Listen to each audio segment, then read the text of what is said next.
All right, finally, the second last video of this series, where I'll show you how to hire someone from the internet. I have been hiring and running agency business for 17 years, and also been hands-on, and I've been doing technical interviews for quite a long time. I was a part of a $300 million scale-up. There I've hired around 50 engineers. So I have a couple of tips and tricks that I have learned throughout these years that I would like to share with you, pretty much unscripted, and we'll go and see that. So before I go on, I would like to show you what did I mean by 300 million. That's a $300 million startup that I was a part of it, pretty much early tech team where I did a lot of recruitments. And I had two startups. The first one was reactgeeks.com, basically a lot of hiring we did there. And another one was smartgeeks.io, and I did a lot of hiring there. There, I started hiring from oDesk. If we Google oDesk, this is the old name of Upwork. This used to be like that. And when they bought Elance, they changed it to Upwork. And for those of you who don't know Upwork, Upwork is a platform where you can hire freelancers. That's it. And this is one of the world's largest ones. And you can hire almost any type of a developer, and I would say almost any type of a price tag. The tips and tricks that I will share with you here should be almost the same if you're hiring from Fiverr. Fiverr is another platform. I've been hiring from Fiverr as well, but not as intensively as on Upwork. So these two platforms, you can find a freelancer in order to take your project and then go and upload it. I'm using my actual profile, therefore I have opened only the job posting page, and we'll do an actual job posting, and we'll wait for a little bit and review a few profiles, and then we go on with that. So it depends on what you want. Let's go with shortlist. Continue. Here we can write something like looking for a full stack software engineer with good knowledge with Next.js, TypeScript, and Firebase. Actually, I do need this position to be filled. I really will leave it as it goes on. Here you can see that what is the price range for that, from $5 to $10, is pretty much low or not too many number of people, but a good range usually I give is $10 to $15. Usually that should give me enough traffic. And I go on. AI writes the definition for me. That's pretty much what I'm looking for. JavaScript, TypeScript, web applications, Node.js. One skill set that I really would like to see is if they have experience with Firebase. And Firebase is something that a lot of people have experience with. So this is some sort of a skill set that you can easily find from the internet. Okie dokie. So you can put some screenshots of what you're building or what you have built so far and so on. And then the most important part is a few data points that you need to keep looking for. So save draft without posting. No, post it as a standard for free for now. Otherwise, you can do promotions. Okay, so my job is now live. What you will go through is a couple of stages. You'll see all the profiles in here that you can review. But the best way that I found out is a couple of things that I will share with you. Like when you're reviewing profiles, like for example, here, Artem seems to be a very, very good engineer. Why? Because he already earned $800,000 on this platform, and he has 14 years experience. But the thing is that as a solopreneur or as an early stage startup that you're building your own software by vibe coding, probably you can't afford $40 an hour. What I suggest doing is focus your areas on Pakistan, India, Bangladesh. In these places, you should be able to find very good developers for a very reasonable amount. So for example, this is a full stack developer. He charges $20, but you can negotiate down to $10 or so. Let's find out one tip that I have.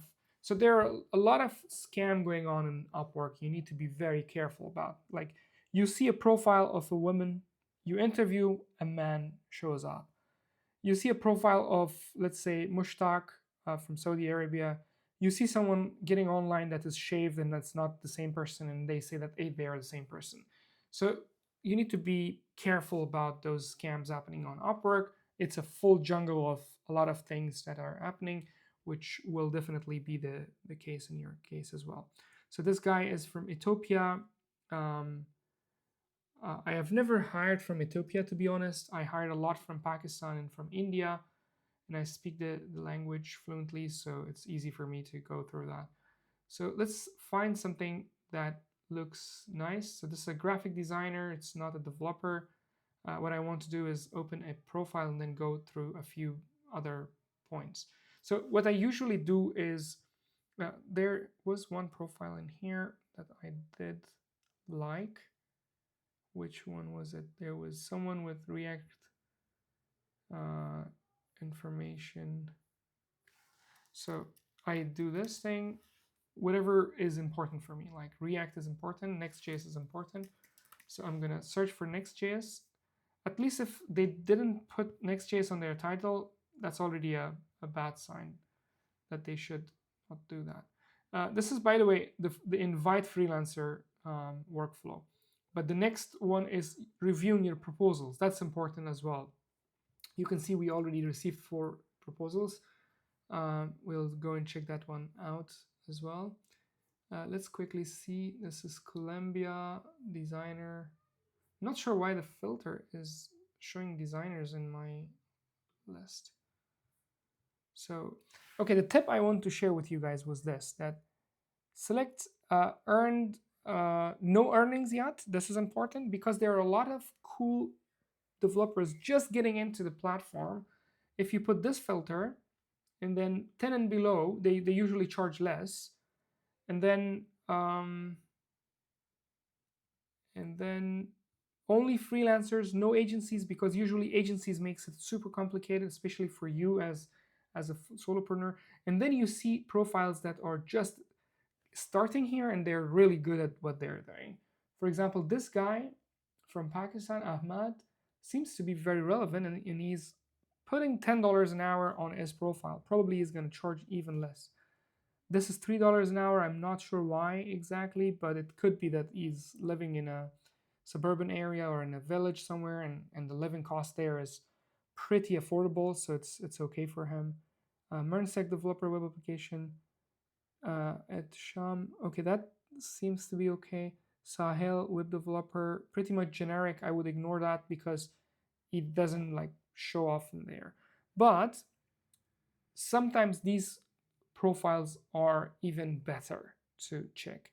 Why? Because if they polish their profile way too much, then it's too late, and then you're in the game of like big agencies hiring them on Upwork and giving them like $10-$20, and then you can't hold them for a very long time. So imagine if this is Ukrainian developer, this is Turkey. Since I have hired mostly from Pakistan and India, I'm going to pick a profile from there so that I can open and then see. Let's check a SEEP. Then you basically check the experience that they have. It should be relevant to you. The language is a very, very important part, okay? Obviously, ID verification, I think it's now common in every single profile, or it's not. Yeah, they have went through an ID verification with a KYC or KYB approach. So this young man seems to be good. What I usually do is when I start chatting with them, I ask them for their LinkedIn profile, which is a little bit off the work from of the policy of Upwork, but it's okay. But at least we know the guy's picture and we know the guy's name. It's Asip Farouk. So what I will do is I will open LinkedIn Let me see in the other screen if I don't have any private messages. No. So I will go here and find them on here. Asip Farouk.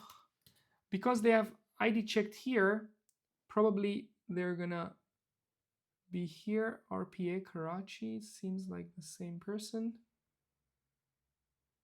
No, it's a different person. It's a very general name. So do this check. Like if they did an ID check here, probably their LinkedIn profile is also based on their name. So tip number one, make sure that you avoid those guys who are scamming you with somebody else's ID, because you want to work with them and you want to be sure that they're that guy or girl.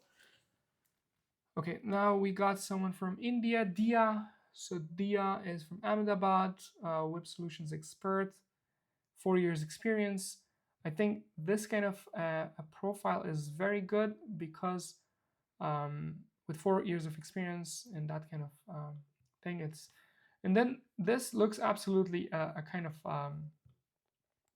a profile that you're looking for. Someone who is young and who is just starting, and $9 seems fine. But then again, look for social proof. Since it's early stage uh, founders, early stage freelancers, it can happen that you won't find a lot of information about them on this platform, and especially those who have a video information like that, prefer those ones. Hello there, I hope this message finds you well. Let me introduce myself. My name is Muhammad Siddiqui, and I have been a software engineer for the past 3 years. So the kind of give extra weight to these guys who have put a video, because they went the extra mile and you can already hear their English and you know that this is someone that you could work with, and then you can see if you can find out about them. So here he says his last name. Hello there, I hope this message finds you well. Let me introduce myself. My name is Muhammad Siddiqui, and I have been a software. Siddiqui. So it's Umar Ahmad Siddiqui. And then you go and find Umar Ahmad Siddiqui. If we can find him, yeah, it's very hard to find. It's a graphic designer.